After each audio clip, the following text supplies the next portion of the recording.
the 39th chapter of the book of Genesis. Here we have the story of a young man who is very handsome. He's in a situation not of his own choosing, in the house of a man by the name of Potiphar. He's a servant there. But he's risen to great places of honor. He's just running the whole household now. And here's the wife of Potiphar. And it says that she, day by day, she was trying to entice him to come and to do things that would be dishonoring to God, dishonoring to one another, dishonoring to her husband.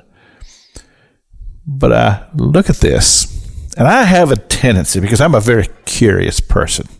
This is one of my things. I like to ask questions. When I see something that I want to know, how did this happen? What is the story here? There's got to be more to it than what the eye sees. And I believe there's more to this story. This entanglement of emotions happening between this man and this woman day by day, it says. But yet, to this point, nothing has happened. You remember James tells us that when lust is conceived, it bringeth forth sin. So now it's in this flirting stage, very dangerous, and that's a word of caution I would give out to anyone, that a lot of times you think these things are very, very innocent, but this is how things begin so many times. And so it's a matter of us, once again, I use this expression, of guarding our hearts and making sure that we don't allow ourselves to fall prey to something that will be very destructive. But every time that I read this in Scripture, my mind takes me to the book of Proverbs, chapter number 7.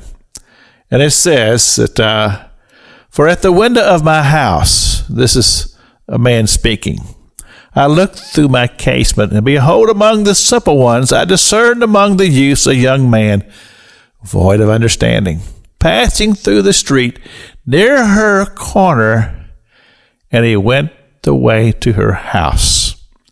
And what I see in my mind is this man is watching this unfold through the window of his house. He sees this young man coming along, and he says he's just void of understanding. He doesn't understand what the consequences will be for his actions, and he stands there at the street corner, and is he going to go to the left or to go to the right?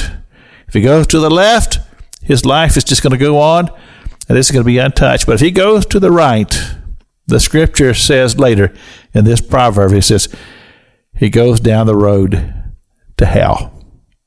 Very destructive. Here Joseph is at that point where, as James said, if lust is conceived, how will he deal with it? Well, the story unfolded, and he did well. He rejected her advances. But sometimes, even when we do the right things, it always doesn't go right. But keep in mind, God's in control of this thing. And I've used the expression before to say to young pastors and others, is get your head up. God's in this thing. This is Pastor Jack King with the Gospel on the Radio broadcast.